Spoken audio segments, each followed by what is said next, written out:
ko'p tadbirkorlar soliq xavfi faqat tekshiruv boshlanganda paydo bo'ladi deb o'ylaydi. Butun O'zbekistonda jo'natilgan shot fakturalar xohlaymizmi yo'qmi 10% qizilga tushadigan sistema qilingandi. Hamma yuklamani buxgalteriyaga berish kerak emas. Bankrot bo'lib tugatilgan holatlar bo'lsa ham shot fakturalar qizarayotgan holatga chiqadi. Soliq to'lovchi o'zi imzoshiga aytgan narsani nima ekanligini qaramasdan ko'p holatda imzoshiga aytgan holatlar borda. Bu risklar nimadan kelib chiqyapti va ularning biznes uchun oqibati qanday bo'lishi mumkin? Ikkita zona sifatida bo'ladida, bittasini sanaydi, ikkinchi sifatini sanashgacha demak soliq organi bormaydi. Soliq to'lovchi bo'ldi mana shu yerda sanaldi hammasi deb sifat yozib beradi.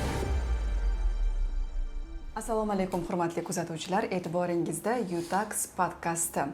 Biz bugun suhbatimizda soliq masalalarini nazariy jihatdan emas, aynan amaliyotda, korxonalarda, audit jarayonlarida va kundalik soliq hamrohligida, soliq maslahatlari va nizoli vaziyatlarda uchrayotgan real holatlar asosida muhokama qilamiz. Demak, ko'p tadbirkorlar soliq xavfi faqat tekshiruv boshlanganda paydo bo'ladi deb o'ylaydi.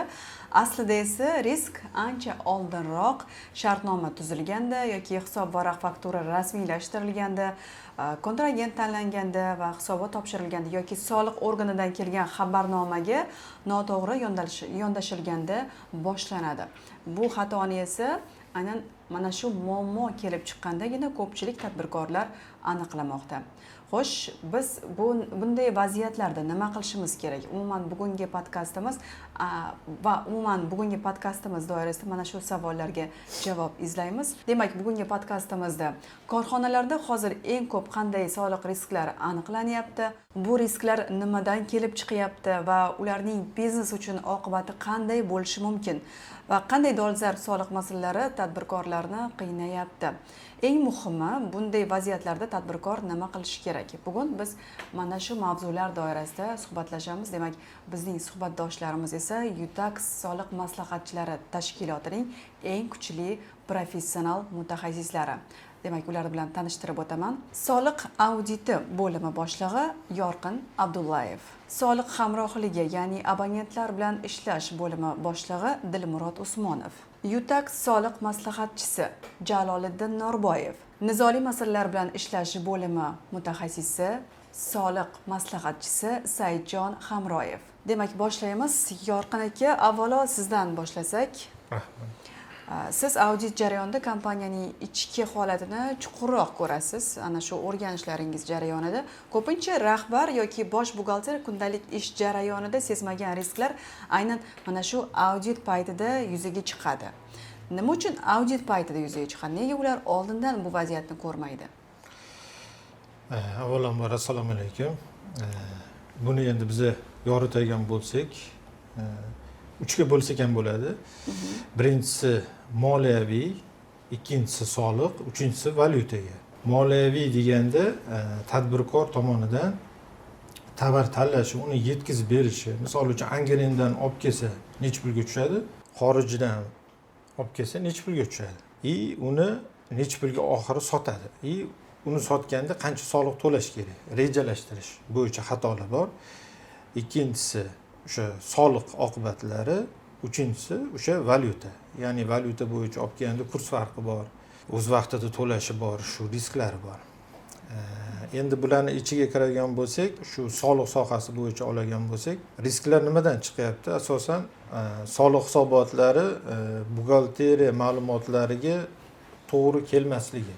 Ikkinchisi soliq hisobotlari topshirishda to'liq tahlil o'tkazilib keyin topshirmaslik, ya'ni bizani tilda aytganda shoshma-shoshallik bilan topshirib olish, keyin yana boshqatdan xato chiqib qolsa qayta hisobot beraman deyish, bu ham riskka olib kelyapti katta.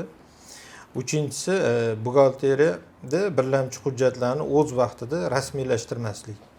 Mana shu 3 ta narsaga bo'lib risklarni globalniy deb atashimiz mumkin. Shulardan kelib chiqyapti. Endi bularning ichida nimalar kelib chiqayotgani bo'yicha soliq maslahatchisi Jaloliddinga so'z bersak bo'ladi.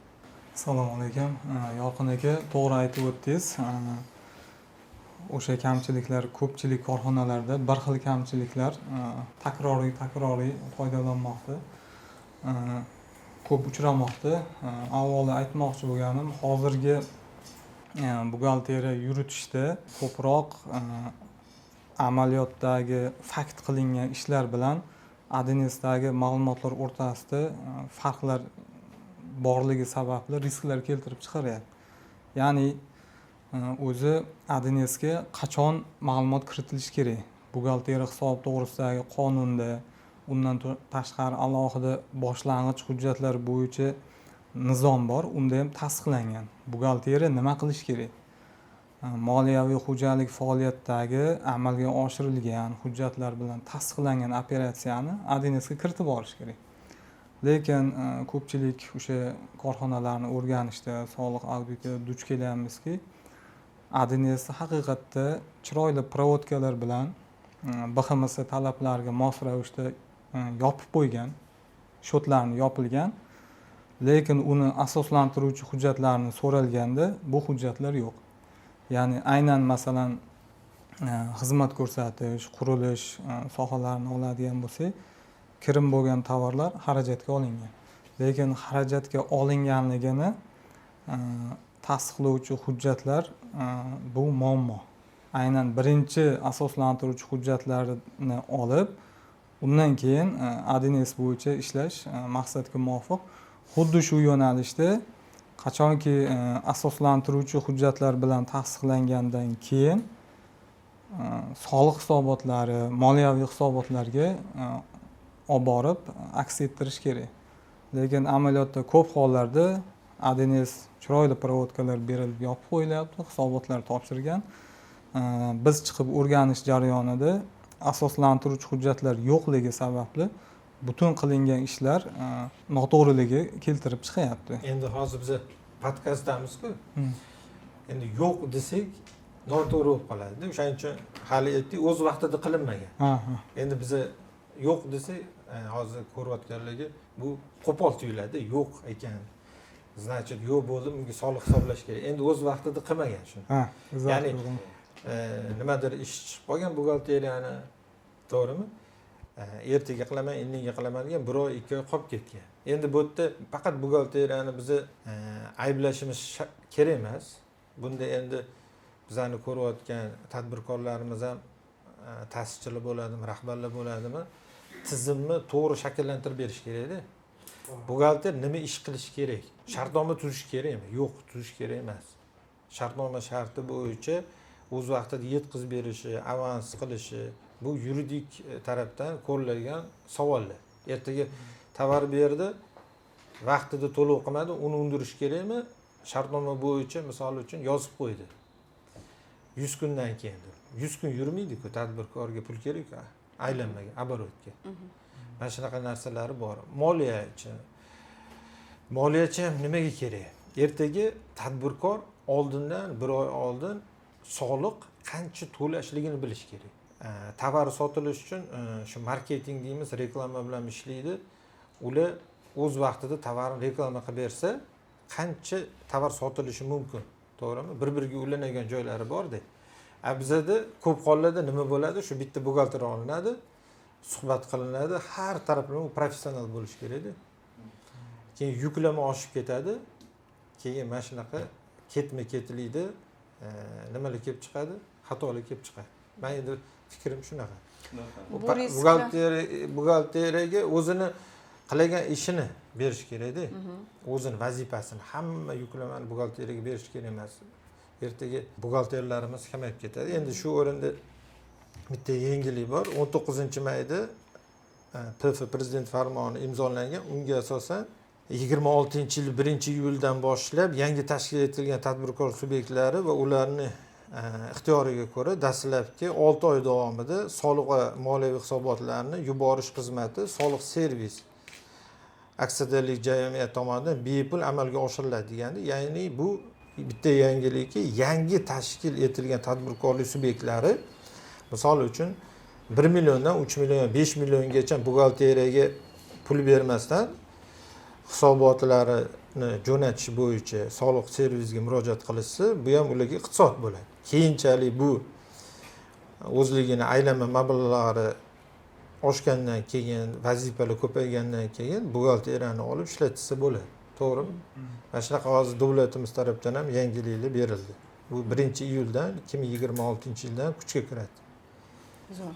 Mana shu yuqorida aytib o'tganingiz muammolar, turli xil kamchiliklar aniqlanishi ko'proq qaysi turdagi korxonalarda uchraydi? Qaysi yo'nalishda ko'proq uchraydi muammolar? Xato deganda bu yerda aynan bitta korxonaga urg'u berishimiz xato. Yo'nalishlar masalan, ko'proq mana shu yo'nalishda kelib chiqadi. Yo'nalishlar bo'yicha aynan bitta yo'nalish deyishimiz ham qiyin. Hozir bizani ko'rayotgan tadbirkorlar ham meni yo'nalishimda shunaqa bor ekan deb xavotir olishligi mumkin. Bu barcha yo'nalishlarda bor. Xoh u savdo bo'lsin, xoh u xizmat ko'rsatish bo'lsin, xoh u qurilish bo'lsin, boshqa sohalar bo'lsin, xato kamchilik bo'ladi. Xato kamchiliksiz ish ham bo'lmaydi. Tushunarli. Rahmat javobingiz uchun Yorqin aka. Siz aytgan risklar ko'proq chuqur audit jarayonida ko'rinadigan holatlar, to'g'rimi? Lekin biznesda har kuni yuzaga keladigan joriy muammolar ham mavjud. Ular dastlab kichik texnik yoki operativ masala bo'lib ko'rinishi mumkin, lekin vaqtida e'tibor berilmasa, katta muammoga aylanishi yoki katta risklarni olib kelishi hech gap emas. Shu nuqtai nazardan Dilmurod aka sizga murojaat qilmoqchiman. Siz soliq hamrohligi jarayonida mijozlar bilan doimiy ravishda ishlab borasiz va ayni vaqtda tadbirkorlar sizga, sizni bo'limingizga eng ko'p murojaat qilishadi. Va ko'proq qaysi muammolar bilan murojaat qilishadi? Aynan mana shu hamrohlikda ishlaganingizda eng ko'p uchraydigan vaziyatlar. Assalomu alaykum. Yana bir bor. Bizda hamrohlik bo'yicha eng ko'p uchrayotgan muammolar mana bu oyda ham, may oyida ham, aprel oyida ham uchrayotgan muammolardan biri shot fakturalarning qizarib qolishi.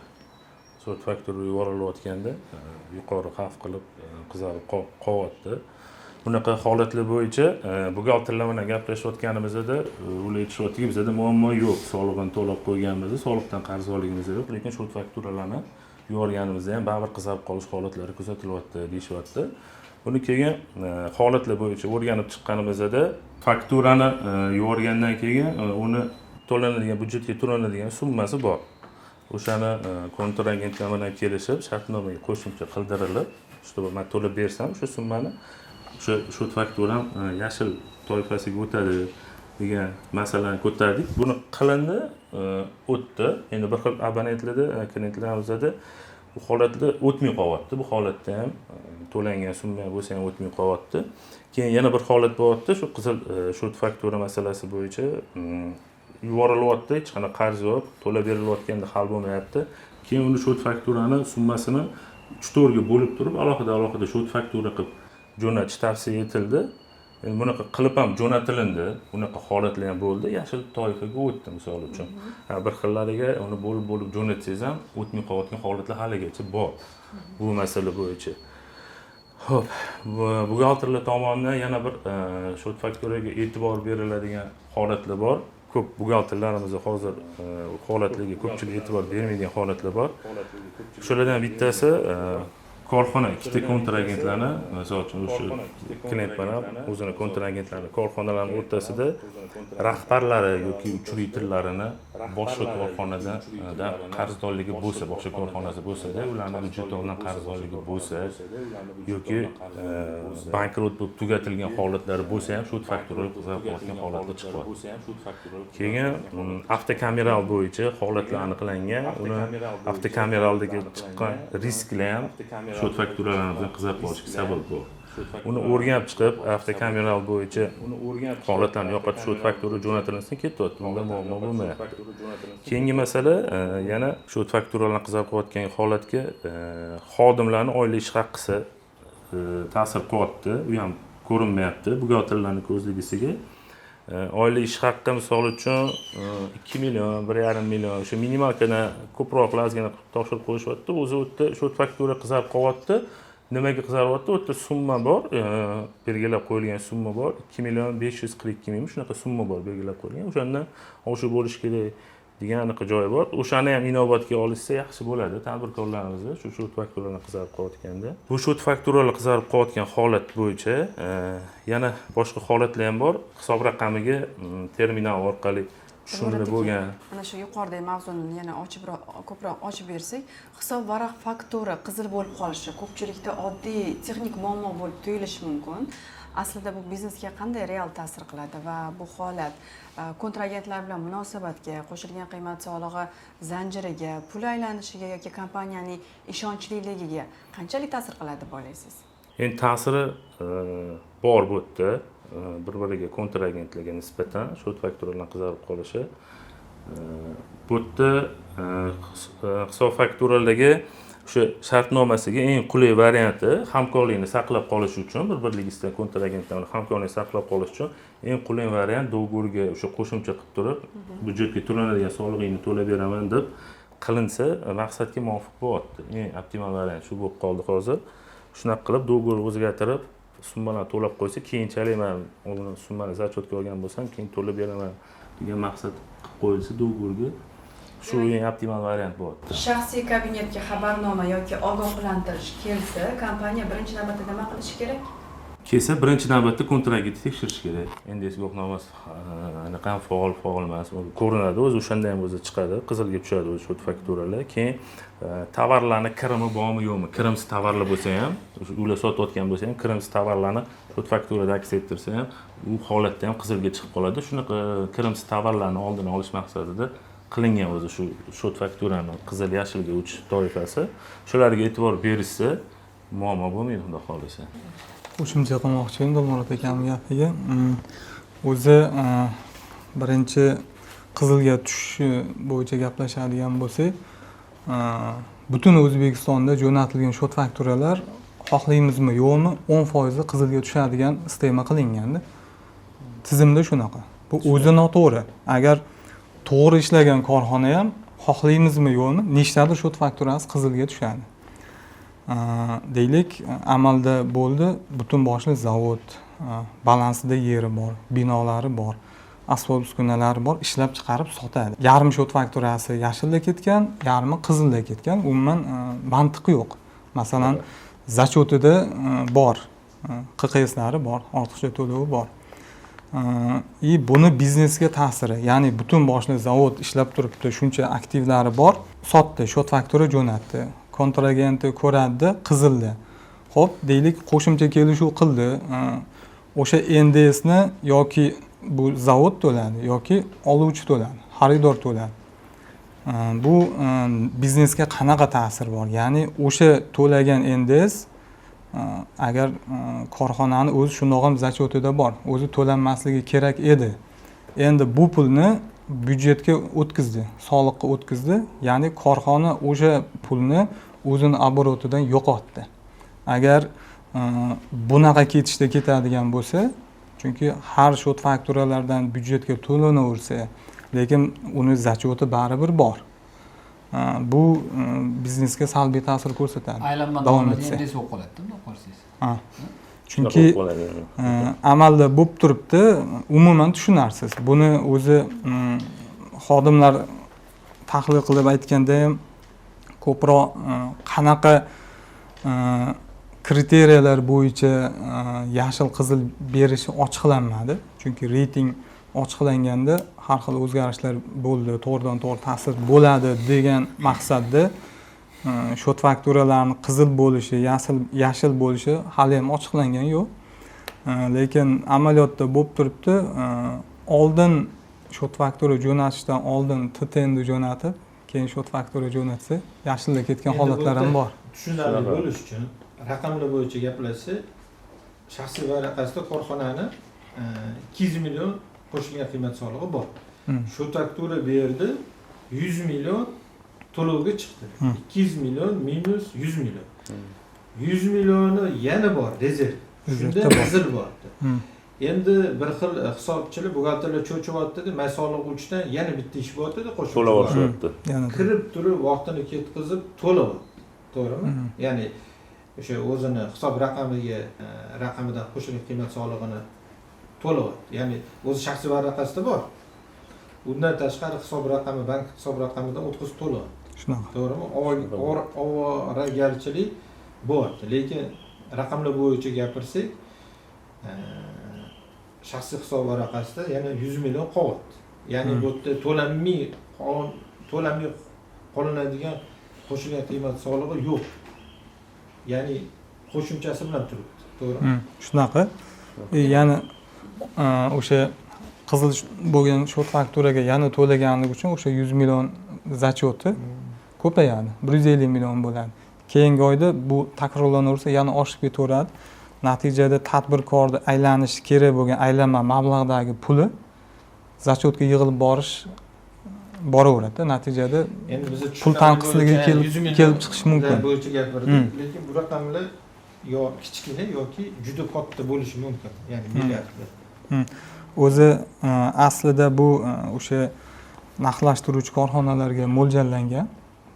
Buni o'zi tizimni ishlab chiqarish, lekin amalda to'g'ri ishlaydigan korxonalarga zarar keltiryapti. Demak, yuqorida aytgan fikrlaringizdan shuni tushunish mumkinki, to'g'ri maslahat va oldindan qilingan tahlil ko'p holatda nizoli vaziyatlarning oldini oladi. Lekin amaliyotda har doim ham muammo oldindan hal qilinmaydi. Ba'zan masala soliq organlari bilan tushunmovchilik, talabnoma, e'tiroz yoki nizoli vaziyat bosqichiga o'tib ketishi mumkin. Endi shu bosqichda Saidjon aka suhbatimiz bilan davom ettirsak, siz soliq organlari bilan yuzaga keladigan nizoli vaziyatlar, talabnomalar, e'tirozlar va huquqiy pozitsiyalar bilan shug'ullanasiz. Mana shu jarayonda ishlaysiz.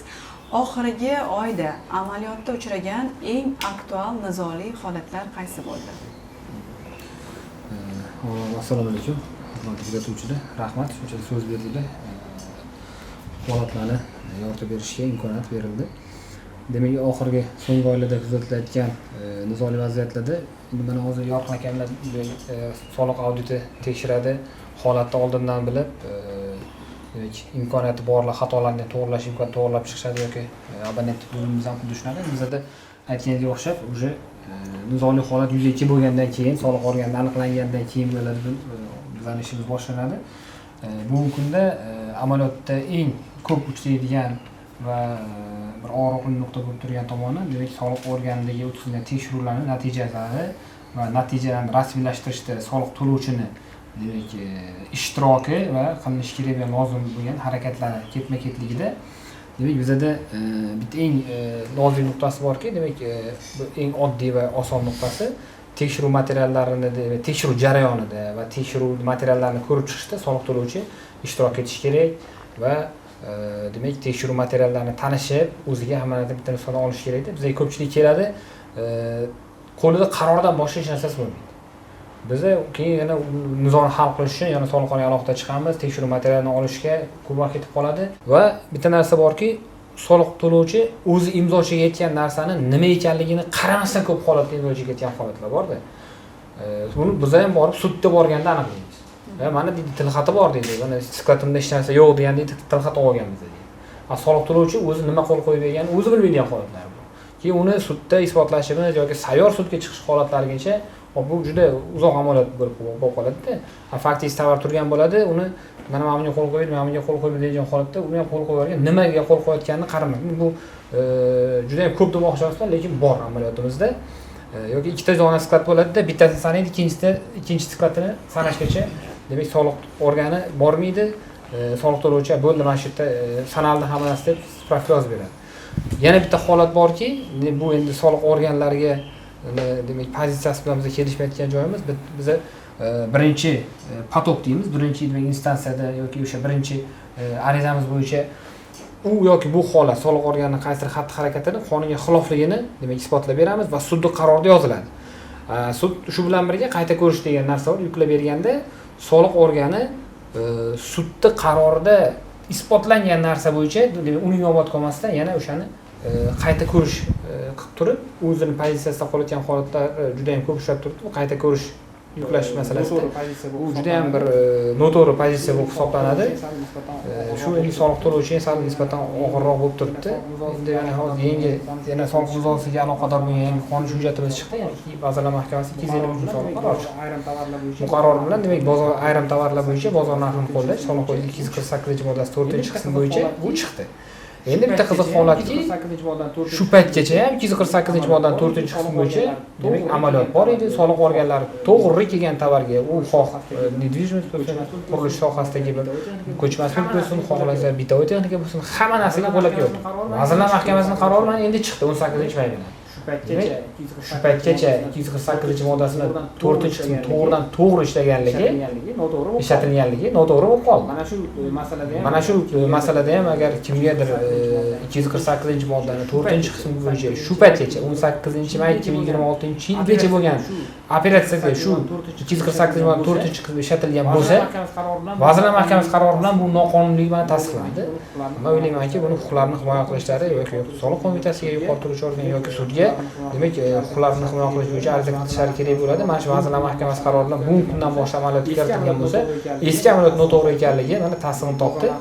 Demak, bozor narxi shu paytgacha biz noto'g'riligini aytganmiz, sudlarda yutganmiz, masalan isbotlab berib, endi qaysi holatlar qolib ketgan bo'lsa, eski yillarda bo'lgan bo'lsa, mana bu demak norma bo'yicha demak bemalol ariza berib, agar qo'shimcha hisoblangan bo'lsa, demak huquqlarni himoya qilish maqsadga muvofiq bo'ladi. Mana shunday nizoli vaziyatlarda tadbirkorlarning eng katta xatosi nima dedi bu? Har xil vaziyatda har xil holat bor. Endi eng asosiy va eng qulay varianti mutaxassisni jalb qilish. Bu bo'lishi mumkin. Ya'niki bo'lishi mumkin. Misol uchun mutaxassis emas, sizga o'xshagan soliq maslahatchilar yoki advokatlar ham o'sha tekshiruv boshlandimi yoki xabarnoma keldimi, o'sha tegishli mutaxassis yollab, o'sha mutaxassisga jalb qilinadigan bo'lsa, men o'ylaymanki, juda ham muhim yaxshi tomonga ishlaydigan norma bu. Bu vazir demak qonunchiligimizda ham kiritib qo'ygan. Har bitta tekshiruvlarda demak soliq maslahatchining ishtiroki yoki advokat ishtiroki ta'minlanishi bo'yicha eslatmalar, tilxatlar yozib beriladi-da. Boyaga men aytganim o'xshab, nimaga qo'l qo'yganini bilmasam, qo'l qo'yiladigan hujjatlanishda shu narsa ham bor. O'qimasdan qo'l qo'yaradi-da, o'shani sal e'tiborliroq bo'ladigan bo'lsalar, o'sha tegishli mutaxassisni jalb qiladigan bo'lsa, demak tekshiruvni o'sha davlatnomagacha yoki hal bo'lib ketadi yoki ko'rib chiqish jarayonida hal bo'ladi, nizo sudgacha yoki yuqori turuvchi soliq organigacha bormasdan hal bo'lib ketadi. Bu bo'lish ehtimoli yuqori. Endi bu Vazirlar Mahkamasining qarori bo'yicha u ham to'liq tavalla emas, ayrim tavalla, to'liq tavalla emas. Yana bitta qo'shimcha qilmoqchiman. Endi hammada ham mutaxassis jalb qilish imkoniyati yo'q, mablag' bo'lmay qolishi mumkin. Unda tezkorlik bilan kelgan o'sha shaxsiy kabinetidan kelgan xatga tezkorlik bilan o'z muddatida soliq kodeksini o'qib turib, o'z vaqtida o'zini pozitsiyasi bo'yicha yozib berish kerak. Ya'ni shu xat keldi, shu xat o'ziga o'zi yopilib ketadi. Bunga men javob xati yozmasligim kerak degan fikr bo'lib qolish kerak emas. Men fikrim to'g'rimi? O'z vaqtida berish kerak. Keyin uni bergandan keyin soliq organi o'rganib yana unga javob beradi. Yoki meni xatim berganim inobatga olindimi yoki olinmadimi? Yoki bu bo'yicha biz sudga murojaat qilamizmi degan bir to'xtamga kelinadi deb o'ylayman. To'g'ri? To'g'ri. Demak, barchangizga tegishli savol. Kompaniyada soliq xavfsizligi bo'lishi uchun eng avvalo qanday tizim ishlashi kerak? Kompaniya bo'lgandan keyin kompaniya o'zi katta bo'ladi, aylanma mablag'lari ham katta bo'ladi. O'sha yuqorida aytib o'tganimizdek, kompaniyada hamma sohani o'zini mutaxassisi bo'lishi kerak. Soliqni soliq mutaxassisi. Misol uchun valyuta yo'nalishi bo'yicha tashqi iqtisodiy faoliyat bo'yicha mutaxassis. Moliyachimi o'sha moliyaviy mutaxassis. Misol uchun hozir bizani zamonaviy tilda aytganda kadrni HR deymiz-ku. HR u ham vazifasi juda katta. Ya'ni o'sha mutaxassis o'zini topshirgan rezyumesi bo'yicha bular o'sha kompaniyasiga mos keladi. Misol uchun oddiy ishchi bo'lsin, hisobchi bo'lsin, moliyachi bo'lsin, injener bo'lsin, mos keladi. O'zi qayerlarda ishlagan, necha yil tajribasi bor. Bu ham mas'uliyatli ishda.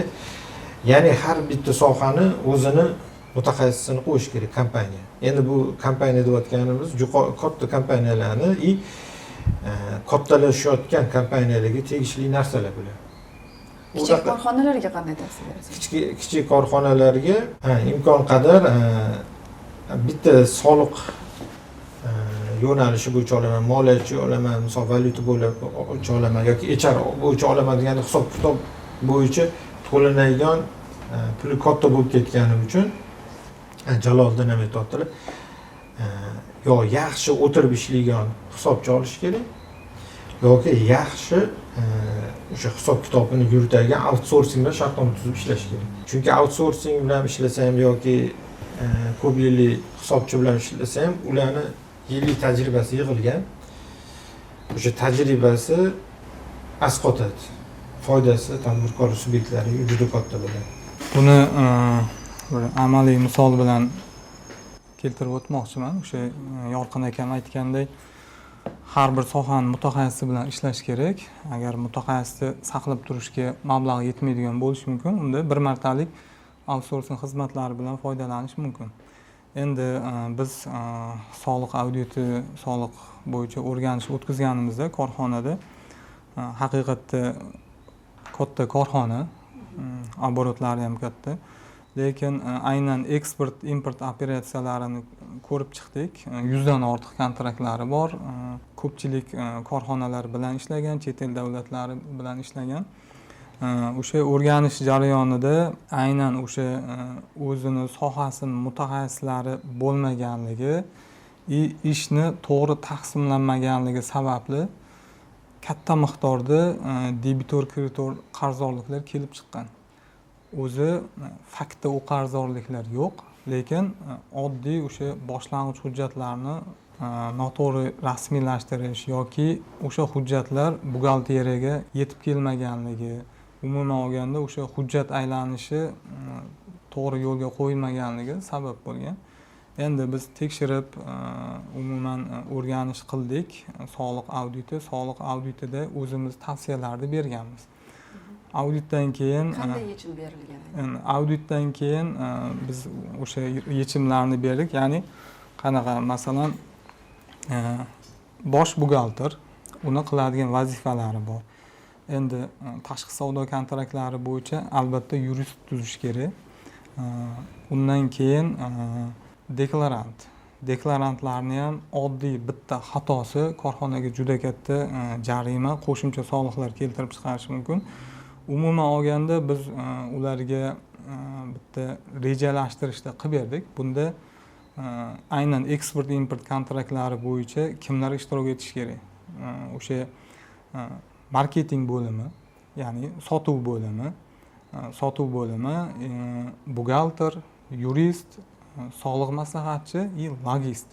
Umuman mana shu mutaxassislar birlashib ishlanganda aynan kontrakt tuzishdan boshlab yuklarni yetkazib berib, yo'ldagi risklari, uni sotuvgacha moliyaviy natija kutuvlargacha bo'lgan jarayonni rejalashtirish kerak. Bundan keyin o'sha rejalashtirib davom ettirdik. Keyin o'zimiz abonentda ham yordam berib yurdik. 3 oy ichida o'sha shu darajada muammoli ediki, 3 oy ichida hammasini o'sha joy-joyiga qo'yib, korxona to'g'ri ishlash yo'nalishiga o'tdi. Amaliyotda endi bu biz aniqlagan risklarimiz juda ham ko'p edi, lekin amaliyotda to'g'rilanib 5 milliard 600 bitta aynan bojxonadan xulosa olib berganimizda o'zida mana shu summa risklari kamaydi. Demak, 5 milliard 600 lik summa qaytarildi. 5 milliard 600 lik riski bor edi, ya'ni soliq, qo'shimcha soliq va jarimalar. O'shalar bartaraf qilindi. Juda zo'r natija, albatta bu. Mana shunday katta hajmdagi summani to'lash ham oson emas, chunki bir tadbirkor ishni boshlashda katta risk bilan kirib keladi. Mana shunday risk holatlari kelib chiqqanda esa u tadbirkorlikni bekor boshlabman degan holatlar ham uchrab qolishi mumkin. Mana shu vaziyatda demak, to'g'ri mutaxassis tanlash va mana shu jarayonlarda to'g'ri qaror qabul qilish muhim ahamiyatga ega ekan, to'g'rimi? To'g'ri.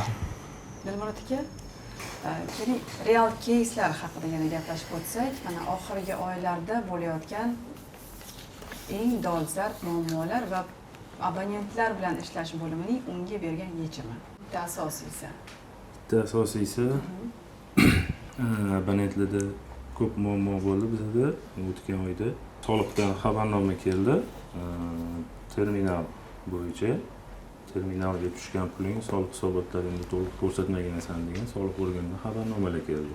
Bitta abonentimizda shunaqa holat bo'ldi. Summa katta keldi. U yerda 20 milliardga yaqin summa keldi xabarnoma bo'yicha.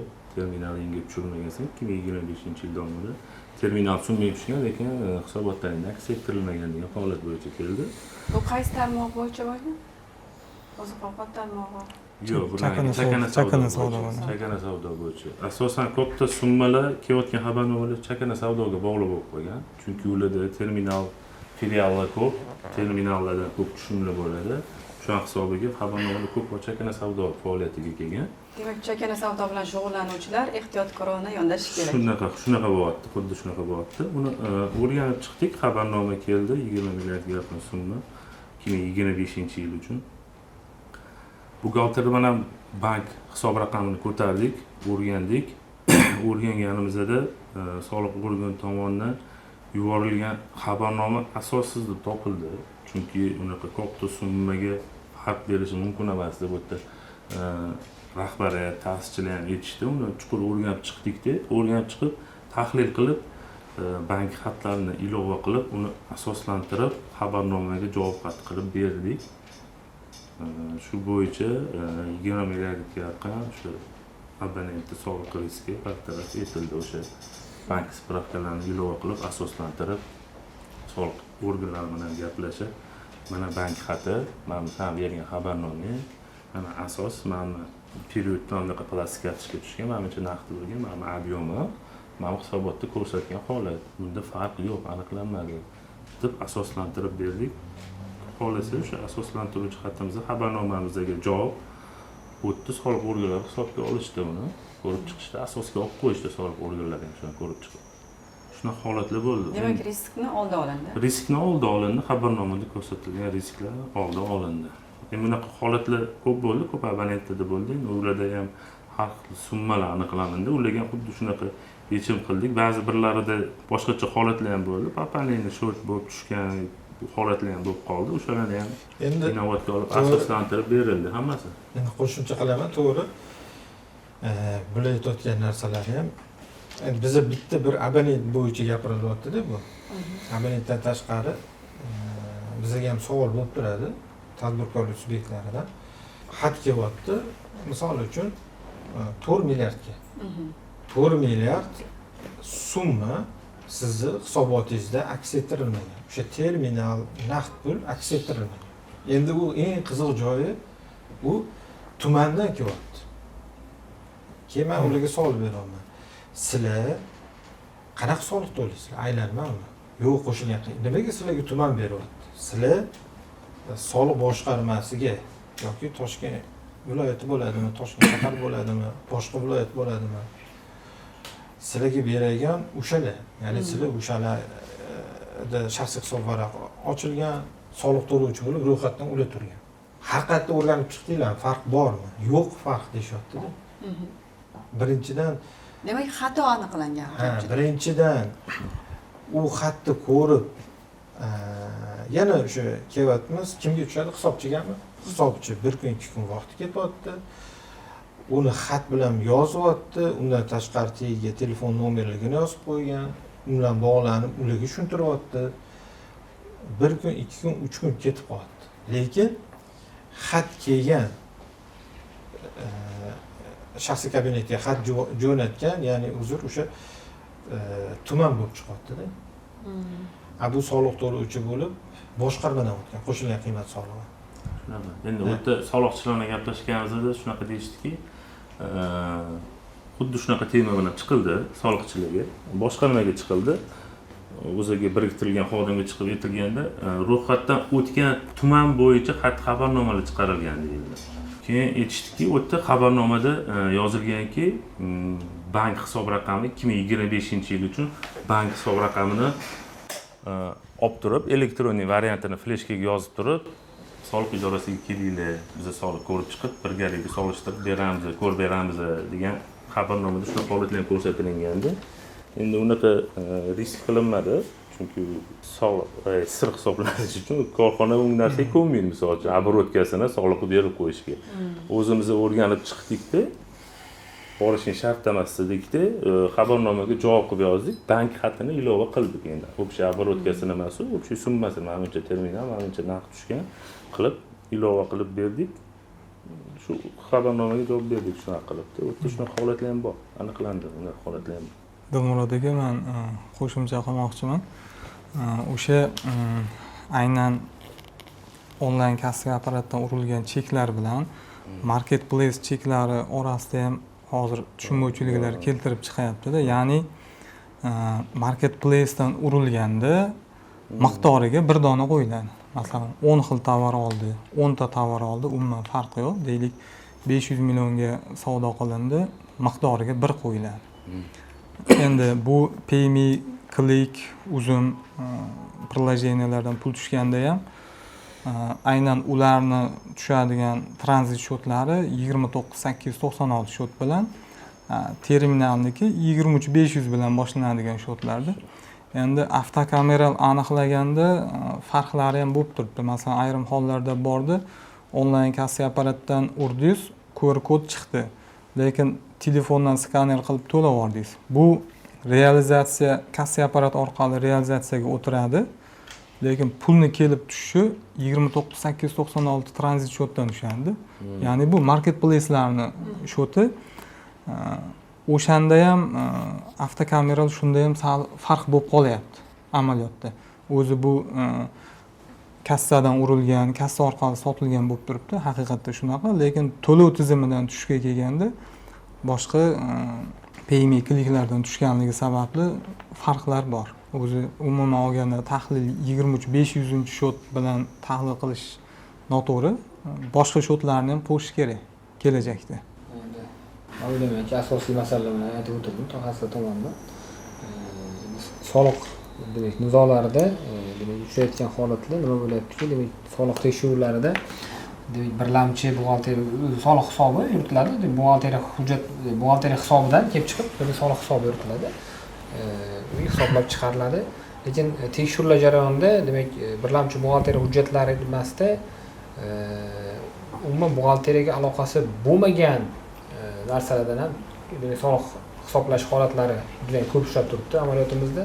Mana shu narsalarni biz harakat qilib isbotlashga harakat qilamiz. Endi demak buxgalteriyaga yoki biznes egasiga tavsiya sifatida endi agar o'zlari shu ishni qilmoqchi bo'ladigan bo'lsa, o'zlarining huquqlarini o'zlari himoya qilmoqchi bo'lsalar, yaxshi bo'ladiki, har bitta pozitsiya yoki nizoli yoki o'zlariga sal qanaqadir tasdiqlab olish uchun demak har bitta operatsiya bo'yicha imkoniyat boricha yoki o'sha sal nizoliroq vaziyat o'zlariga bilinadigan bo'lsa, o'sha tegishli vakolatli organdan bitta xat yozib o'shani tagiga tikib qo'yganlari maqsadga muvofiq bo'ladi. Bu ertaga yuzaga kelib qolsa nizo o'sha xat bilan olib chiqib ketishiga asos bo'ladi o'sha. Hozir mana shu yerda aytilgan hamma masalaga ham o'sha xat olib qo'yilsa nisbatan yengilroq bo'ladi yoki nizo tekshiruv ochilishi mumkin, lekin o'sha xat bilan demak yopilib ketadi yoki nizo bo'lganda ham yuqori turuvchi yoki sudda juda yengil bo'ladi, demak nizoni bartaraf qilishga. Holatni tegishli organni demak javob xati bilan tasdiqlab qo'yish maqsadga muvofiq bo'ladi. Endi maslahat ma'nosida aytiladigan bo'lsa. Demak, to'g'ri aytib o'tdingiz. Mana hozir har biringiz aytgan keyslar tadbirkor ko'zi bilan qaraganda oddiy ko'zga ko'rinmas xato, lekin mana shu kichik bir xato tufayli katta jarimalar, katta risklar to'lab yuborayotganlar oramizda kam emas va bugungi keyslar ko'pchilik uchun o'rnak bo'ladi degan umiddamiz va mana shu jarayonda to'g'ri mutaxassisga, to'g'ri kuchli va tajribali professional soliq maslahatchisiga murojaat qilishni unutmang deb qolamiz. Sizlarda aytilmagan qanday mavzular qolib ketdi? Bugun bitta tadbirkor bilan gaplashdik, ya'ni svejiy ma'lumot deydi.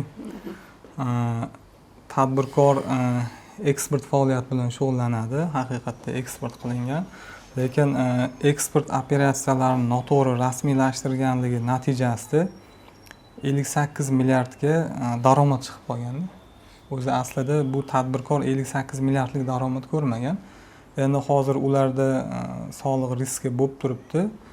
O'sha 58 milliardni tekinga olgan deb 15% foyda soliq chiqish riski bor.